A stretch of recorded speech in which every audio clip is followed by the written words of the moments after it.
Narating ko ang maliit na tribo ng Manidi dito sa Tumbaga, Camarines Norte.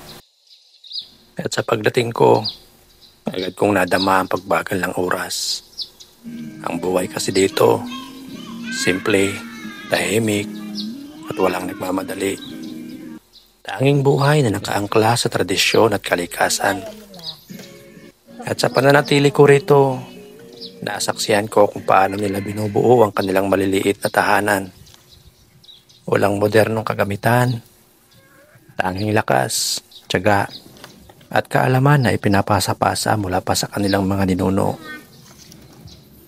Pinanood ko si Lola Soling na isa na palang balo. Kung paano niya maingat na tinatali ang bawat dahon ng niyog sa maliit na piraso ng kahoy na siya na rin magiging balangkas ng kaniyang munting tahanan.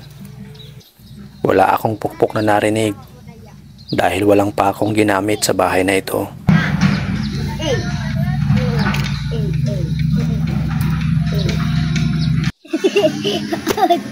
Yun, kapulo. Pul, laglag. Nakilala ko rin si Balot na kahit isa pa lamang musmus na bata ay biyasa na sa paggamit ng tirador para manghuli ng ibon na magiging pagkain niya at ng kanyang pamilya. Dito ko napagtanto na sa tribong ito, maaga pa lang ay natutunan na ng mga bata ang kakayahang tumayo sa sariling paa.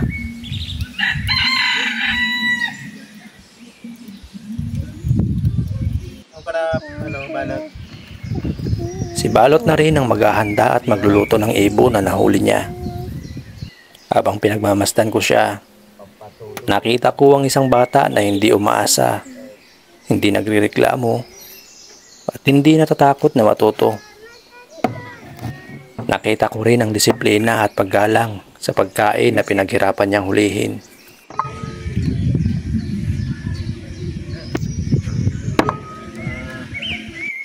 Baleros to. Baleros na pala. Ang balik sa siya na ano. Maganti.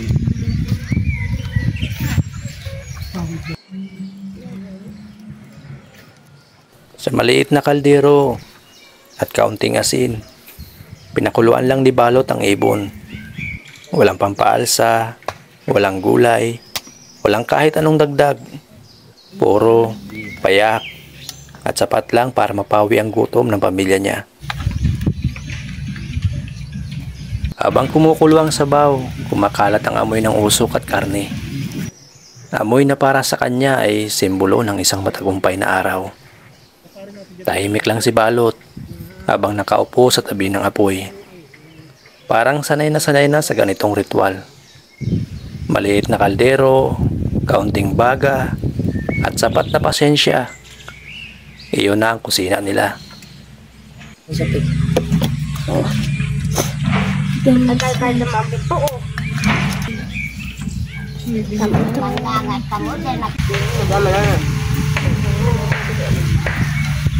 Habang pinagmamasdan ko siya, ramdam na ramdam ko ang saya sa bawat kagat. Iba talaga ang sarap ng pagkain galing sa sariling sikap. At doon ko nakita ang katotohanan ng matagal nang malinaw sa kanila. Na ang tunay na kasiyahan ay hindi nasusukat sa dami o sarap. Na ang buhay, gaano man kasimple, ay kayang maging sagana kung marunong kang makontento. Kasi Popoy. Popoy. Ayan. Doon na. Ay, Popoy. Kagari.